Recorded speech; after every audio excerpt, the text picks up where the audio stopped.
Hi, a very good day to all of you. Welcome to DNC 2020, and I'm glad today to provide all of you an expert statement relating to policy and circular economy developments in Malaysia. My name is Chong Mei-Fong. I am the Technical Director of Dia Chemical Sdn Bhd. Dia Chemical is a company that deal with water and wastewater treatment and waste management.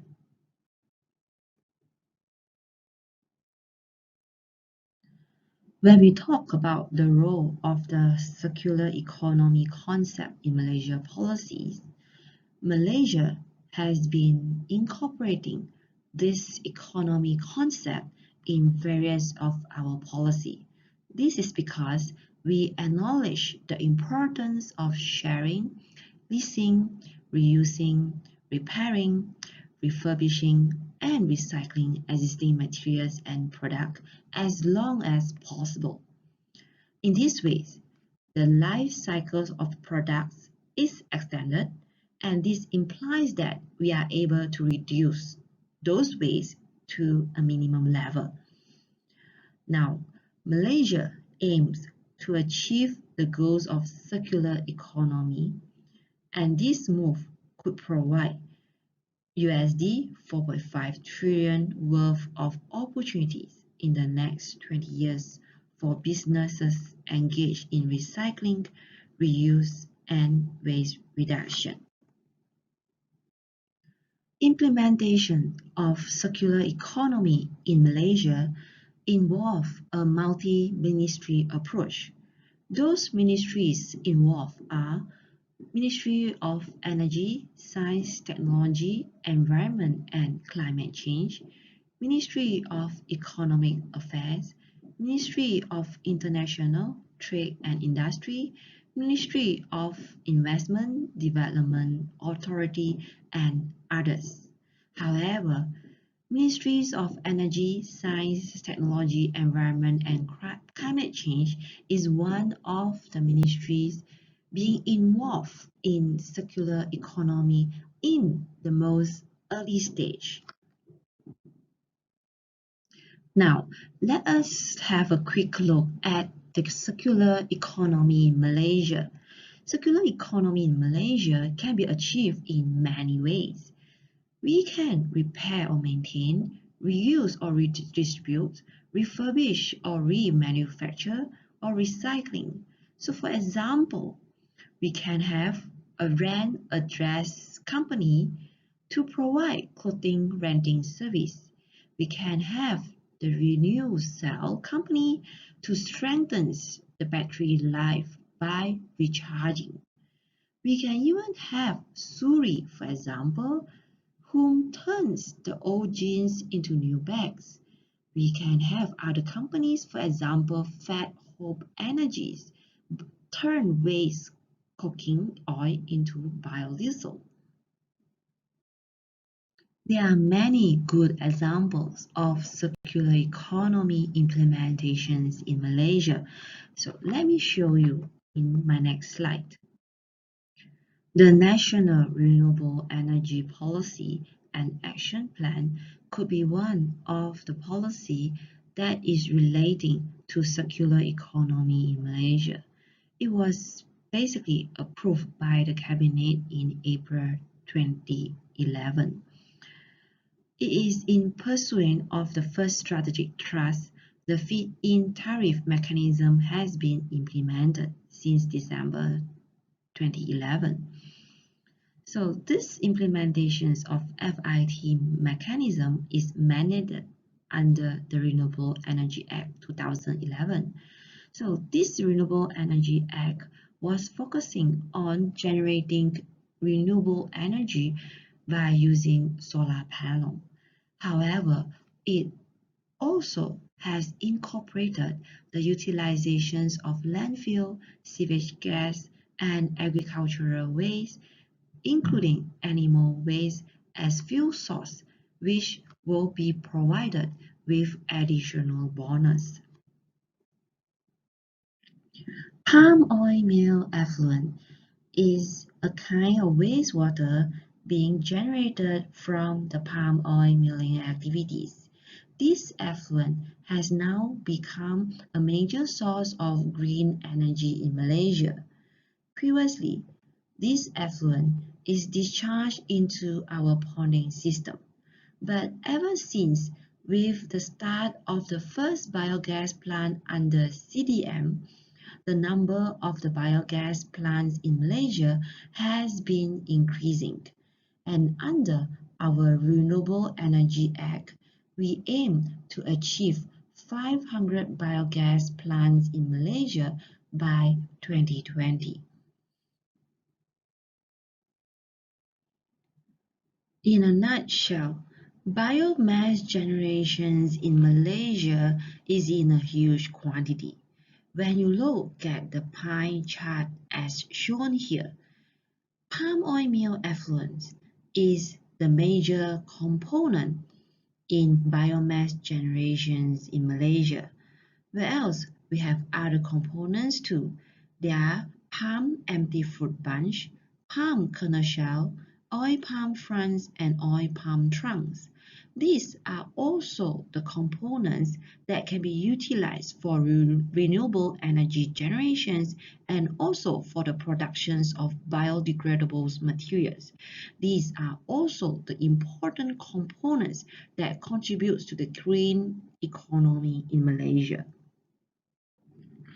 Recently, Malaysia has presented its Circular Economy Roadmap Malaysia's Practice in Apex 2020 Malaysia. A vision was presented, and this vision is towards zero single-use plastic for a cleaner and healthier environment in Malaysia by 2030. Its implementation was planned in a phased approach starting from 2018 till 2030. The principles of 3R, which is reductions, reuse, and recycle, is used. And at the same time, the cradle-to-cradle tenants or C2C is being adopted as the catalyzers and guidelines to design goods and services. So this component is being introduced in the system in the long term as biological or technical resources.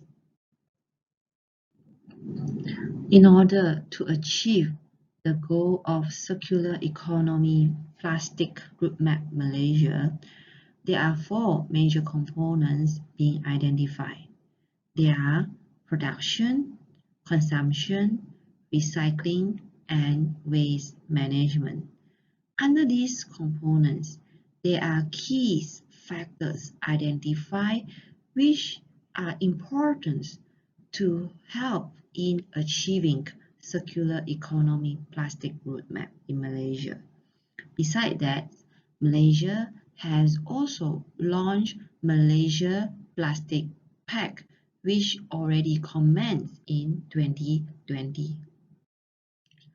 Four major positive impacts has been identified with the implementations of such roadmap. They are reduced pressures on the environment, increased competitiveness, innovation, green industries, and jobs creation. Now, let's talk about the key opportunities and risks for circular economy implementations in Malaysia, including the current COVID-19 pandemic. Circular economy forms the part of the solutions, and it is important because it has environmental and economic rationale. The products and materials keep circulating in a high value state of use through supply chains for as long as possible. And it offers new ways to mitigate risks to allow businesses to grow and diversify. It also creates transitions of jobs from linear to circular jobs. It also creates the increased number of circular companies and also circular trade opportunities. And it also able to introduce new reprocessing facilities, which marks the new born of technologies. Malaysian circular economy will also include the developments of educations, skills, trainings, and SME development. There are reports stating that there are 4 major industries in Malaysia should be focusing in circular economy. They are vehicle components, printer cartridges, information and communication technology, and finally, aerospace. These 4 industry sectors alone will add Ringgit Malaysia 3.8 to 4 billion annually to Malaysia's economy. Yet, remanufacturing could add much more value to all industrial sectors. Besides that, circular economy add value to Malaysian services sectors. Those important sectors that has been identified are green technology, education and industrial training services, healthcare, business services and supply chain innovation, oil and gas, research and development, hospitality. And of course, if you talk about risk, the common issues that is happening in Malaysia is the lack of implementation. Currently, the implementations of circular economy in Malaysia is at firm level. It has yet to go down to the enterprise level nor the municipal level.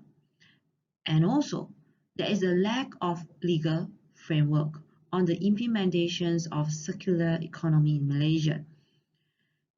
I believe we need a holistic and comprehensive approach to resource recovery. We also face the problem of lack of data, and this makes us difficult to verify the claims on any economic benefit from the implementations of circular economy. In addition to the current pandemic, most sectors delay the implementations on initiatives related to circular economy.